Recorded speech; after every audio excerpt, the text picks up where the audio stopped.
Welcome back to the Ancestral Findings Podcast.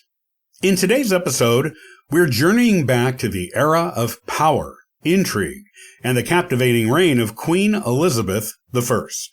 Born unexpectedly into a world of tumult and royalty, Elizabeth defied all odds to become one of the most illustrious monarchs in English history.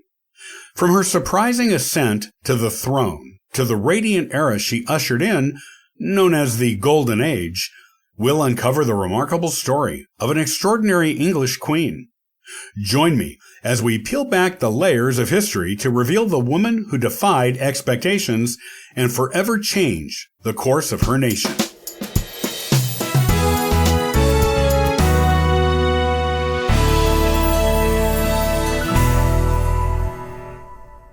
When one speaks of the kings and queens of England over the centuries, one name is more universally known and admired than any of the others. That name is Elizabeth Tudor, aka Queen Elizabeth I. Only her father, Henry VIII, may have more name recognition, but he does not have the admiration of Elizabeth. While the recently crossed over Queen Elizabeth II may ultimately have more historical recognition because of her record-breaking length of reign, her reign is still too recent to assign her to the halls of history to which Elizabeth I has belonged for centuries. Often spoken of in glowing terms as having presided over England's Golden Age, this is what you need to know about England's famous Virgin Queen. Born in 1533 to England's King Henry VIII and his second wife, Anne Boleyn, Elizabeth was not the legitimate son her father so intently desired. While her birth as a girl was a disappointment to him, Henry nonetheless treated her well, setting her up with her own household right after her birth, as befitted a princess.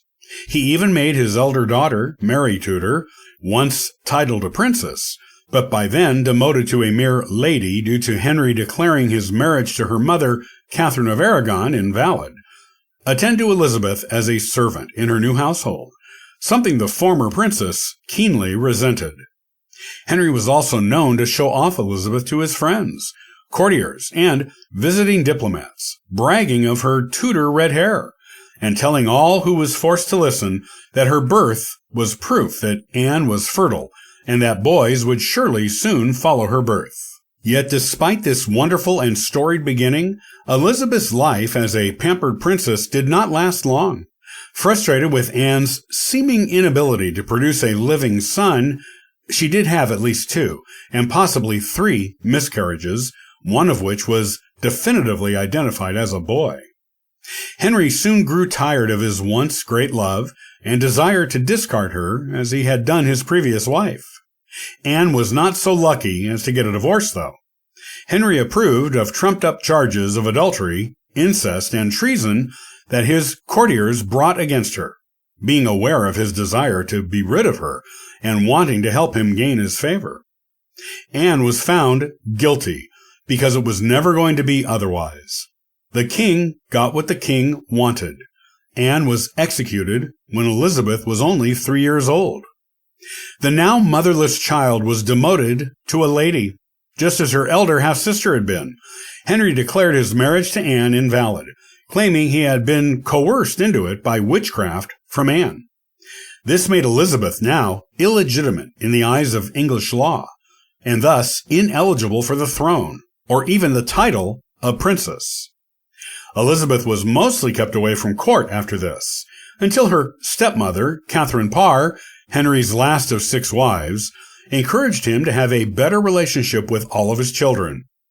After Henry crossed to the other side, when Elizabeth was 13 years old, she was sent to live with Catherine Parr, having been restored to the line of succession by Henry, along with her half-sister Mary, before his crossing.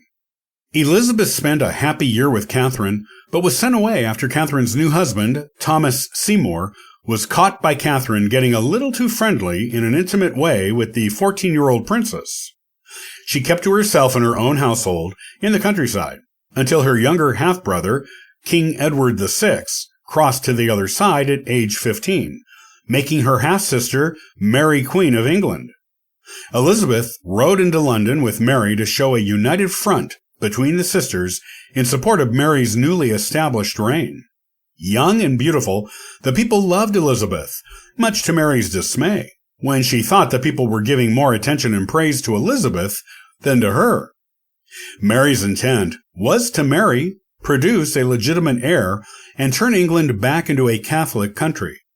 She sent Elizabeth to the Tower of London and almost had her executed when the young princess was implicated in a plot to overthrow Mary from the throne.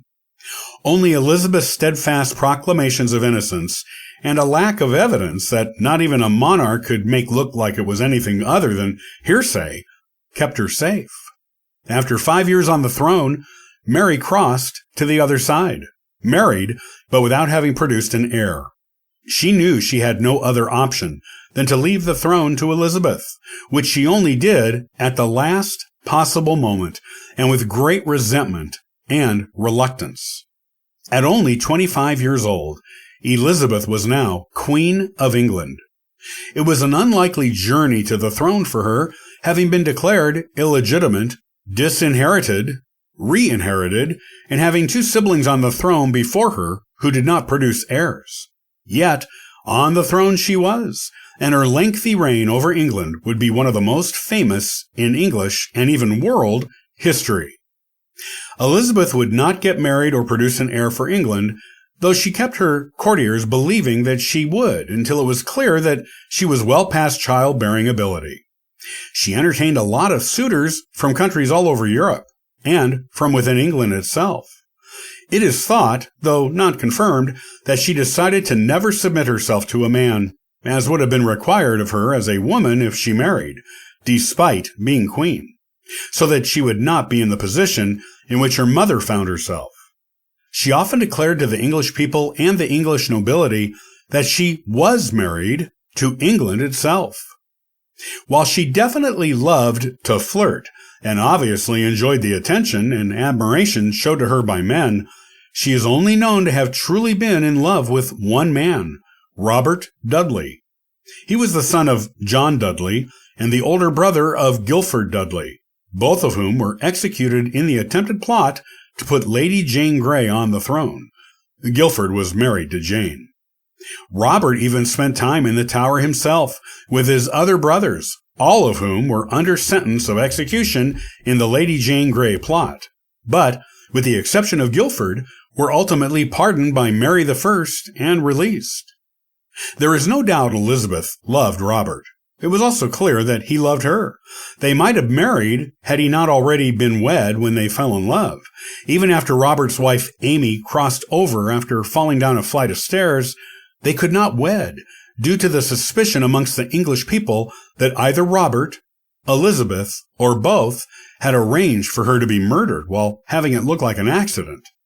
Elizabeth's throne would never have been secure if she had married Robert under those circumstances.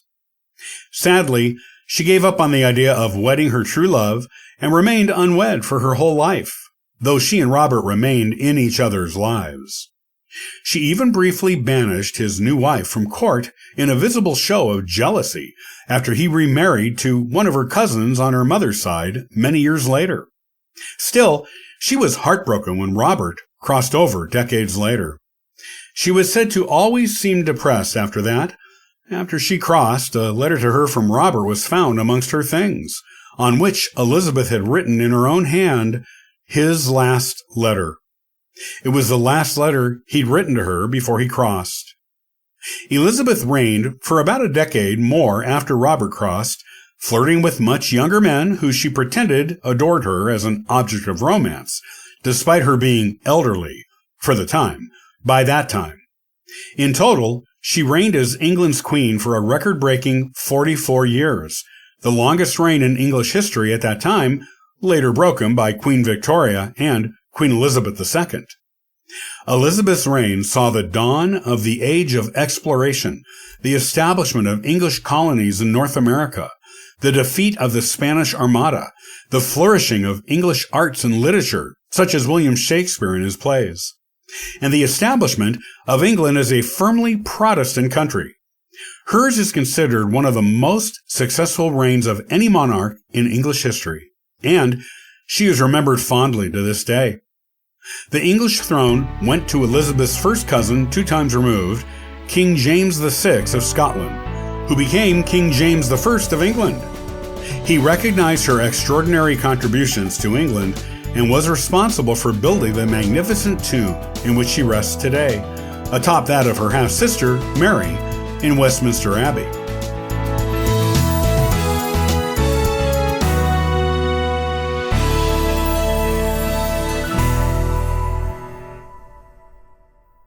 Thank you for joining us today on the Ancestral Findings Podcast.